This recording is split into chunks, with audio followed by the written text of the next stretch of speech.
Hey folks, I'm Kurt Indovina, and for today's Play for All interview, we have two very special guests from the brilliant studio Arcane. Joining me today is Dinga Bakaba and Sebastien Mitton. Thank you both for being here. Deeply honored to have you in this video presence. My pleasure. Yeah, our pleasure. We just got our first really good in-depth look just a few weeks ago, but let's just start the chat with, what is Deathloop? And I'll throw this to you, Dinga.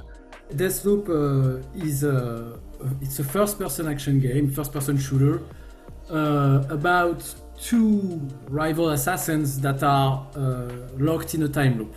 It's our next game. It's a game that we are quite passionate about. You might get a little some of that energy in things like our trailers, our artwork, etc., etc. A lot of energy is going into it because it's a game where we wanted to try some new things,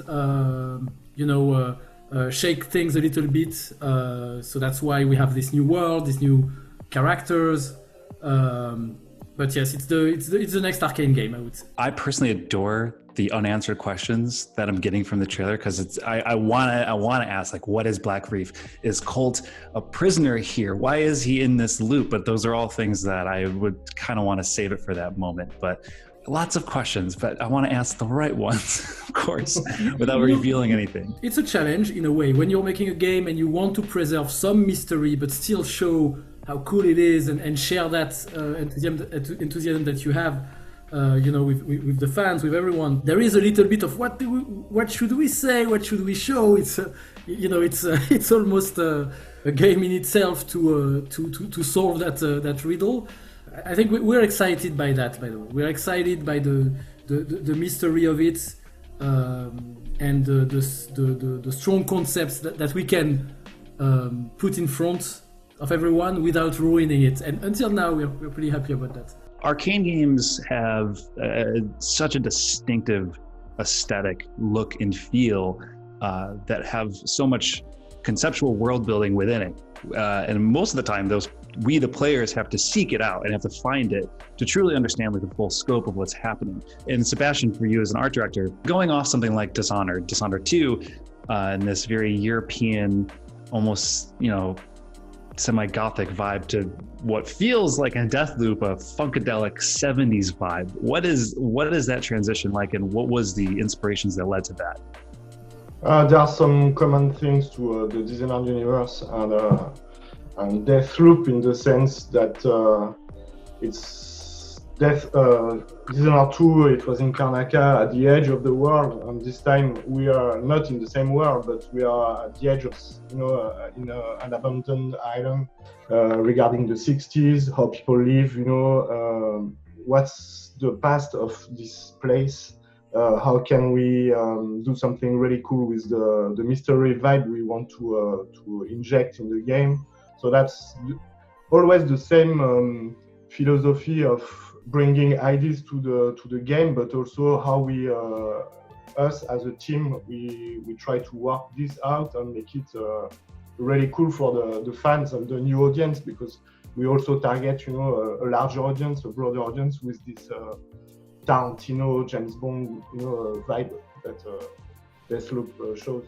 Some of the guns that were in the trailer, like there was these two pistols that had that were like glittered, almost like gemmed up.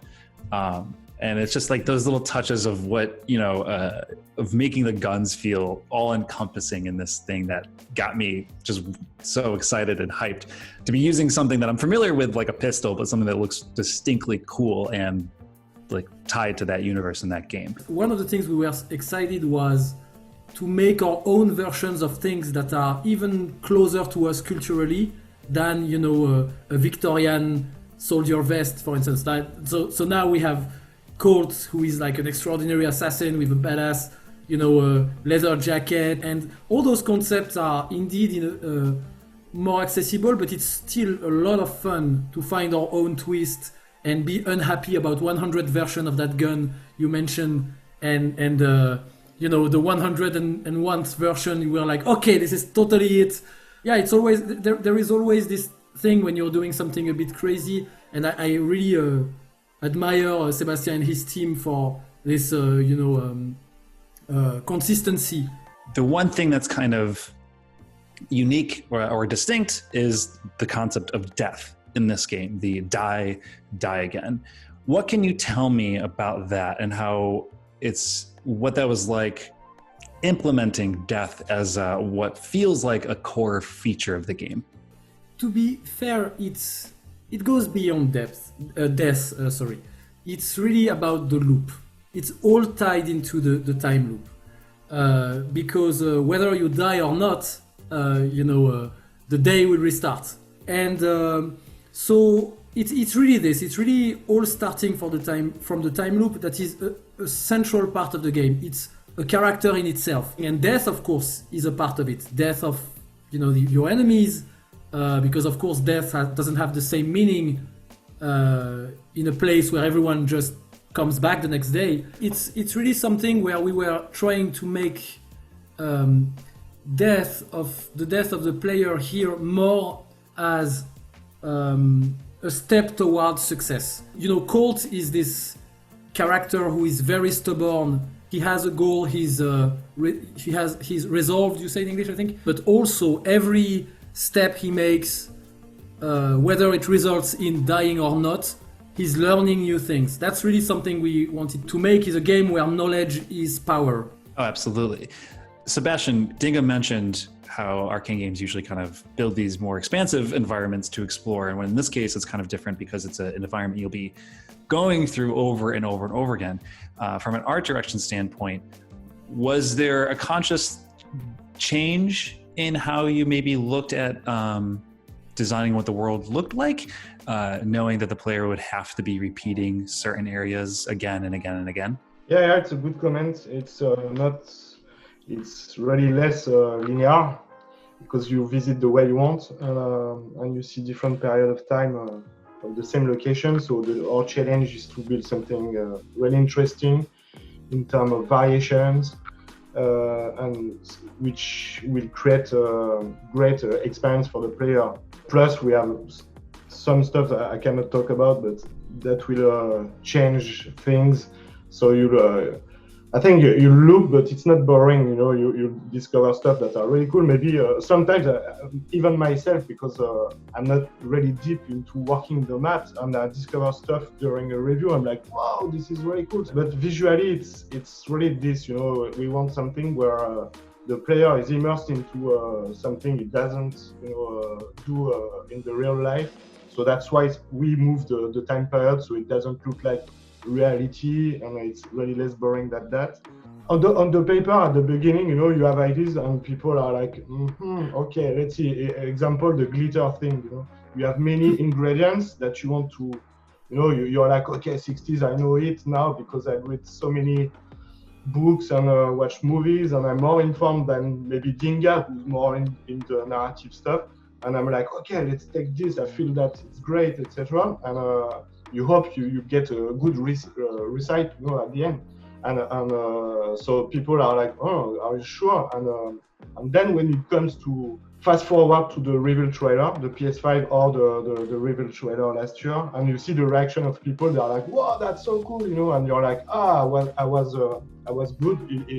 It was a good idea, and it's small stuff like this, on every aspect of the game that makes us really happy to develop. So one thing also that's completely new to the arcane formula that we've seen is multiplayer.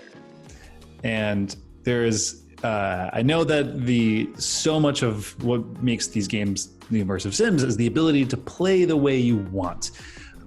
So how did you approach putting multiplayer into Deathloop while still trying to not break what it is that kind of defines your games? It's really about let's challenge ourselves on a number of things and find experiment and find cool solutions to new problems, etc. And yes, it did of course evolve our formula, and this is something we are not unfamiliar with because all of our games since the creation of Arcane have injected new DNA each time. Here is a fun fact. When I think multiplayer in Deathloop, I mean, at least the role of Juliana, you know, what we are doing in this game is that Colt is playing the campaign. He has his, you know, mission about how to break the time loop. He has to piece together what's happening, who he is, who those people are, etc., etc., and then how to break this situation. And there is one element of chaos that is not on a schedule, and that is Juliana. She's a mysterious woman. We don't exactly know what she's about. She has, I would say, a very strong and larger-than-life character. She's awesome. I mean, I have to say, hats off to the narrative team. I love Juliana. She's an incredible villain. At some point, it became, well, you know what would be cool? What if she can be played by another player, actually? So that she is really unpredictable. So that we really cover the range of her personality that is sometimes almost friendly as a rival, sometimes extremely brutal and harsh and violent, sometimes trolling you, sometimes trying to impress you. Like this really cool relationship that is happening. We said, well, who would be best to roleplay a fantastic character like that than actually not even one player, but a multitude of persons all over the world. So it's a really big thing for this project, and we're really excited about it. But most of all, like with all our games, we are excited by what players will do with it. I think when it comes to immersion and allowing players to play how they want, it sounds captivating at the idea of someone can play as, you know, go straight shot, go for the story, try to solve what's happening as Colt. But then there's that if they want to be a little bit chaotic or at least twist things up, they can step out and play as Juliana instead. So it still feels like there's, you know, I know you want players to play with creativity, and I think that in of itself kind of shows this distinction of you can change your play styles on the fly, and if you don't want to, you know, necessarily go down Colt's route. So that's really fascinating. Unfortunately, that is all the time we have today. I could probably keep talking. I could probably keep asking questions, but we'll save that for a lot of the mystery that is going to come when Deathloop is finally out. So throw this over to you folks. When is Deathloop coming out, or what can you tell us about it, and when can we get our hands on it and start to see more? Get your hands on it. That's the secret. But the game will release on the PS5 and on PC fall 2020. Perfect. All right. Well, Sebastien, Dinga, thank you so much for being here. It's been a huge pleasure and honor. Again, I'm Kurt Indovina. Thanks for coming here for Play for All. Stay tuned to GameSpot for all of the Deathloop news coming up. See you later.